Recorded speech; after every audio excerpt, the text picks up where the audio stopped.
So no, I don't like it.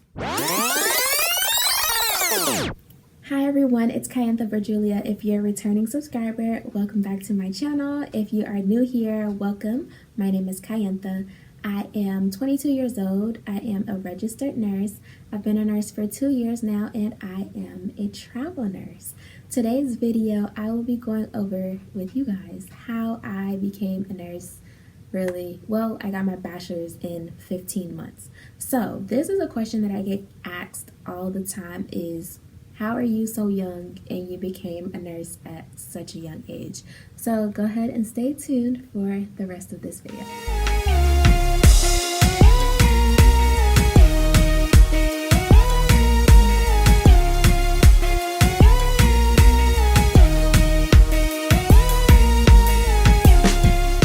It all started in high school, okay? Sophomore, all right? So boom, I'm in 10th grade. I start dual enrollment. For those of you who don't know what dual enrollment is, it is a program where you take college courses while you're in high school. So it's very similar to AP classes in a way. Just like AP classes, you take your AP classes and it counts towards a college credit and a high school credit. Dual enrollment works in a similar way. So with dual enrollment, you are still a high school student, but you take actual college courses. Now, my school actually offered some of those courses at our actual high school, but some of the courses I actually had to go to our college campus to take them.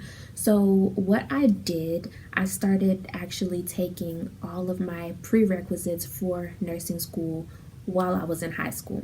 So I took anatomy and physiology 1 and 2, human growth and development, psychology, college algebra, English 1. I took all of them. Well, not English 1, ENC 1101, the English course, whatever, y'all know what I'm talking about. So I took all of those classes while I was in high school. So they counted, I know ENC 1101 counted towards my senior English credit. College algebra counted towards my 4th math credit that I needed to graduate. So not only does it count as a high school credit as well as a college credit, but it also boosted my high school GPA too. So that's kind of how I got my head start with getting one step closer to nursing school. Okay, so now that I have got all of my prerequisites, right? It's time to apply to my nursing program. So my first choice, really, I just wanted to go to my community college. The program, for one, is much cheaper, and I really wasn't really concerned or interested of getting the whole university experience. So I just wanted to go to my community college, honestly. I applied to my community college nursing program, honestly, I want to say like 3 times, and I never got in.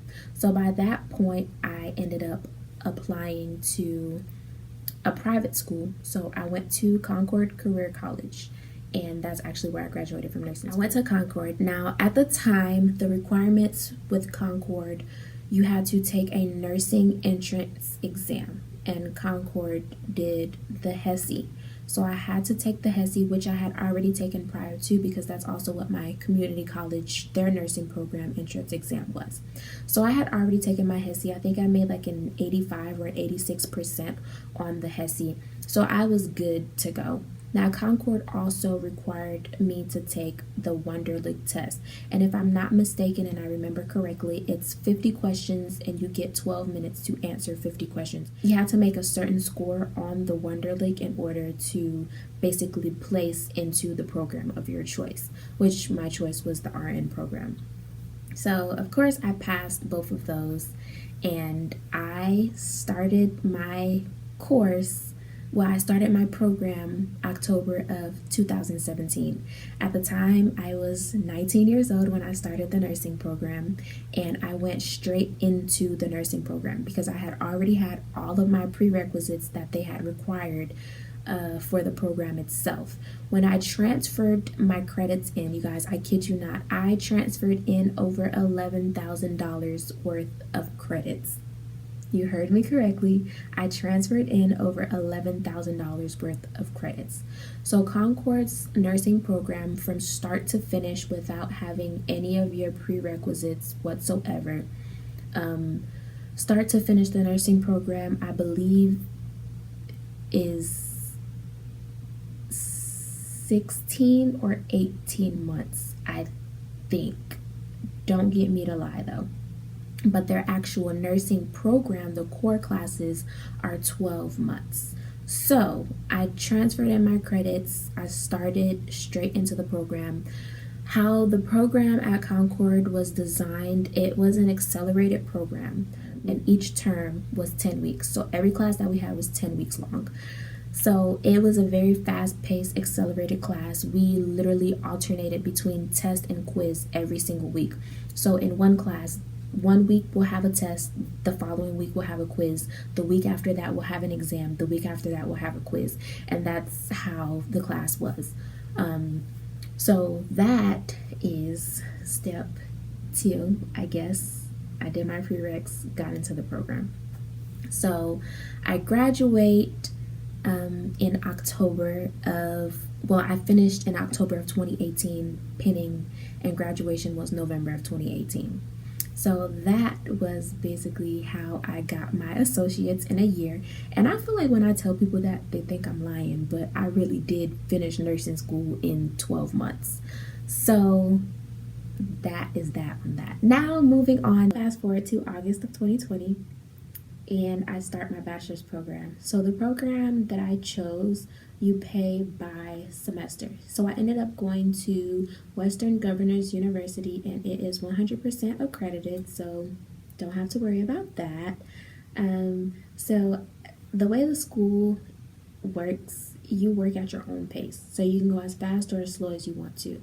So that's pretty much how I finished it in 3 months.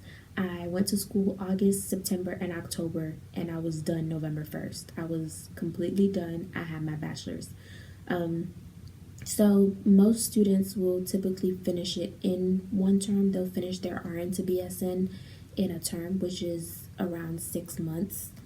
And I did it in 3. I think I still have the order of classes that I took. If I can find it, if I can find it, if I can find it. I took 2 classes in August, and then 6 classes in September, and 6 classes in October.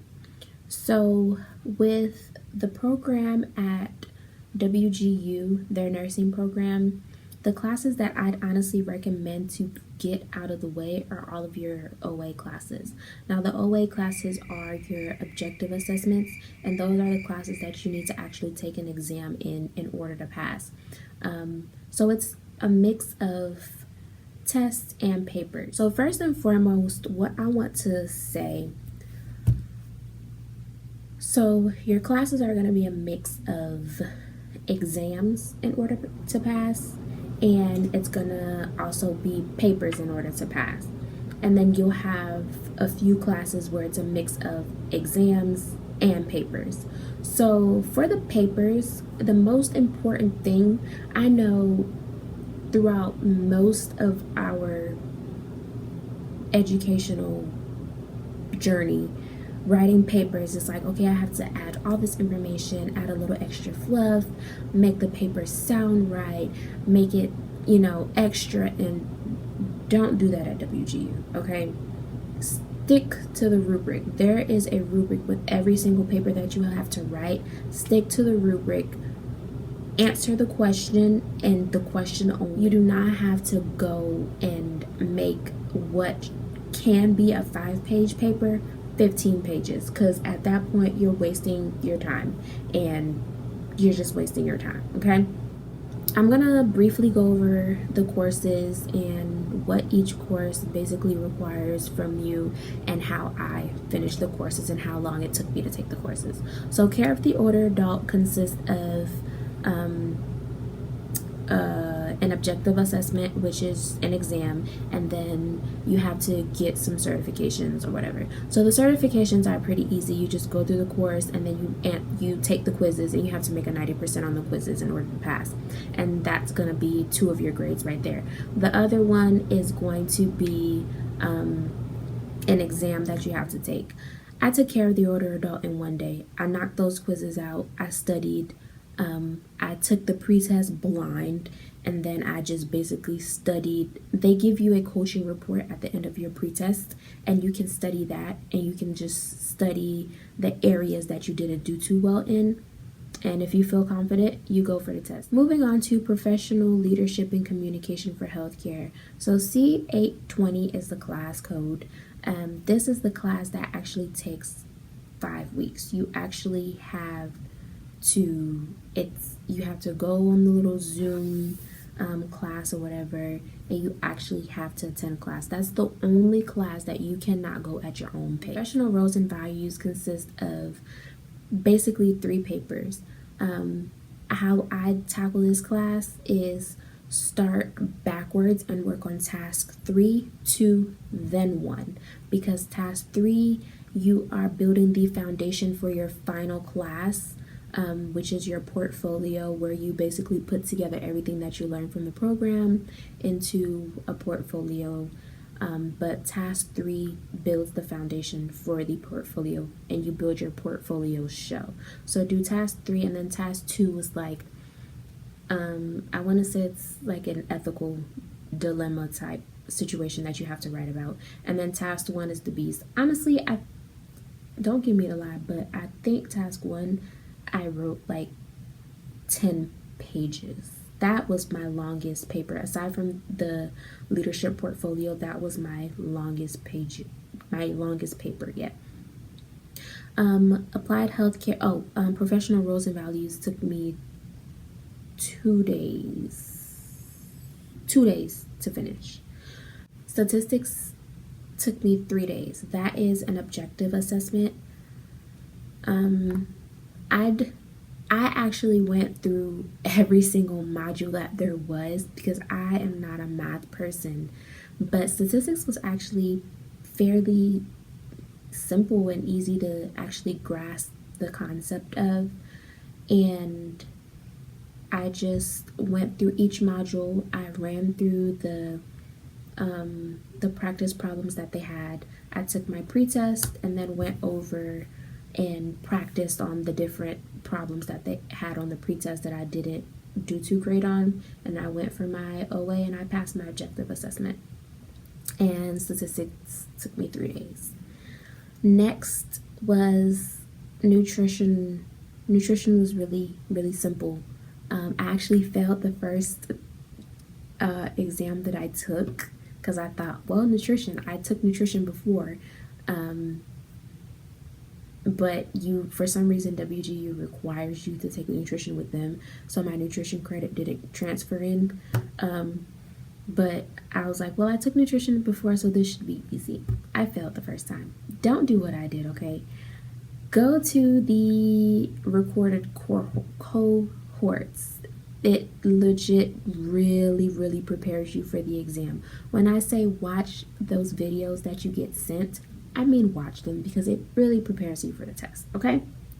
So that is how I got through nutrition. I literally did nutrition in 2 days only because I failed the first test and I had to do remediation before I could get approved to retake it again. Information technology, I took that in 2 days.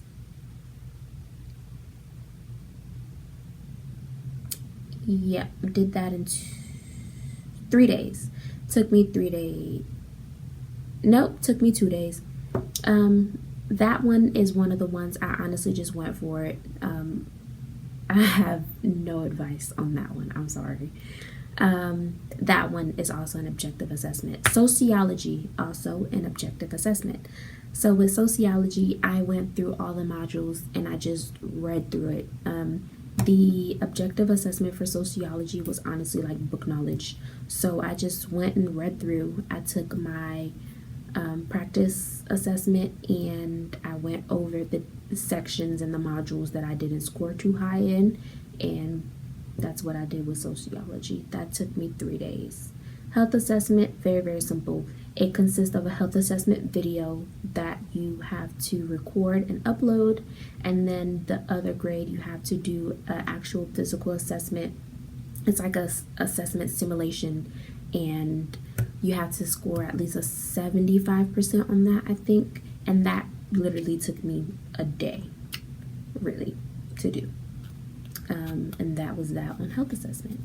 Biochemistry is the beast that scares everyone, okay? Let me tell y'all, I failed my biochem exam the first time, and I cried, okay? That thing was hard. It took me 10 days. Biochem was my longest class. It took me 10 days to get through. Well, aside from professional leadership, but I couldn't accelerate in that class even if I want to. But biochem took me 10 days to do. It is very doable if you put forth the work and you focus and you take time to actually go through all of the modules and watch the videos. When I tell y'all, these videos are so tasteless and boring.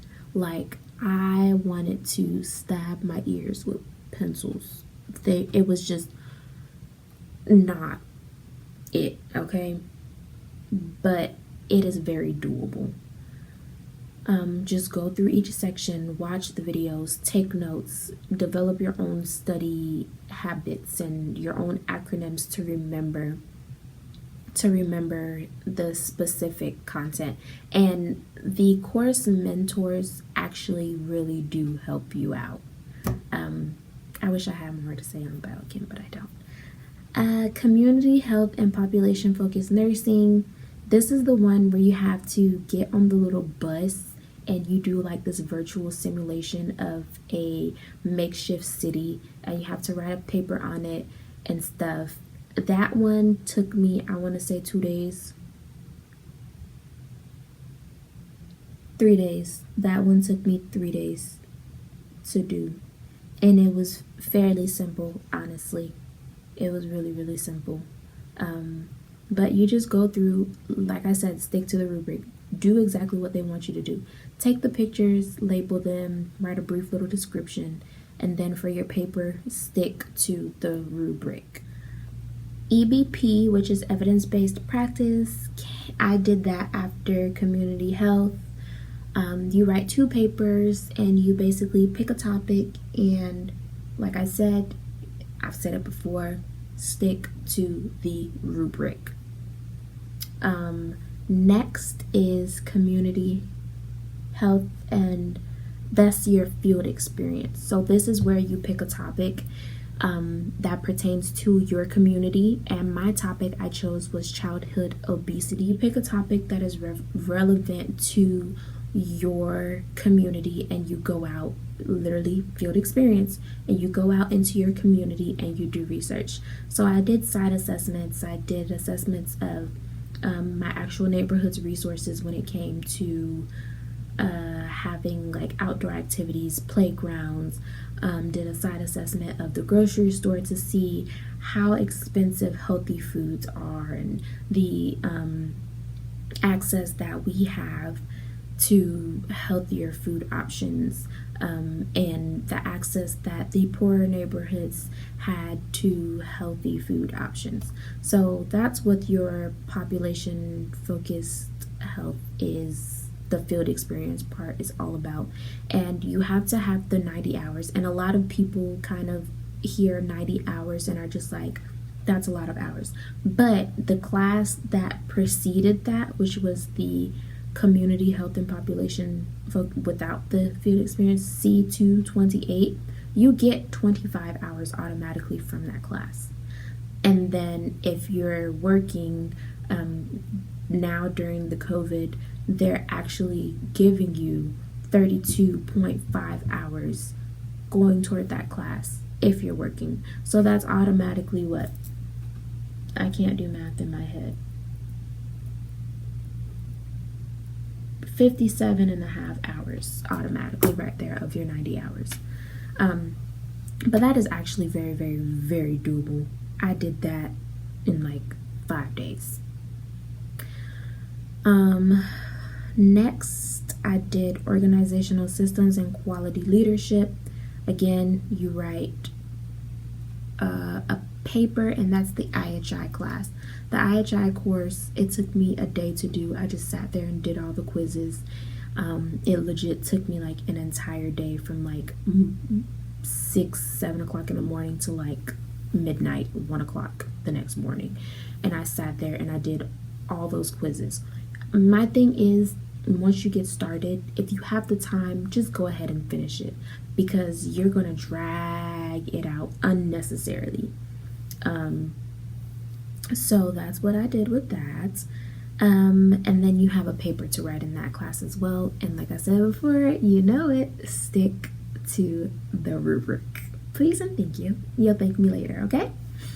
Last class, leadership and professional image. This class, you write a paper, stick to the rubric, and you also do your portfolio. Stick to the rubric. Now, a lot of these classes are very doable. It's a mental thing. You have to get your mind right. Like, I can't do this. I want this bachelor's. I'm craving this bachelor's. I will have this bachelor's. And that's really what got me through. I set a goal for myself. I said I wanted to do this in less than 6 months, and I did it in 3. Once I get going and I put my mind to something, it's gonna get done, okay? Another thing to consider with these papers, with your papers, it usually typically takes around 48 hours for the evaluators to grade them. But they tell you, once you submit it, they tell you it's going to take around 72 hours. But if it's not like towards the end of the month when everybody's rushing to get all their assignments submitted, it probably takes like around, I'd say, 36 to 48 hours for them to grade them. When you tally it all up, I did my ASN in 12 months and I did my BSN in 3 months. If I honestly would have did this back to back, I would have got my bachelor's in practically 15 months. But that's the story of how I'm 22 with a bachelor's and 2 years of nursing experience. Stay tuned, because I will be sharing with you, if you are a nurse, how you can make at least $5,000 in 1 week. $5K in a week. Please like, comment, share, subscribe, do whatever it is that you guys do. Don't forget to click on the subscribe button down below. Click on the bell so you don't miss when I upload new videos. I love you guys. Have a wonderful day. Stay blessed and stay safe.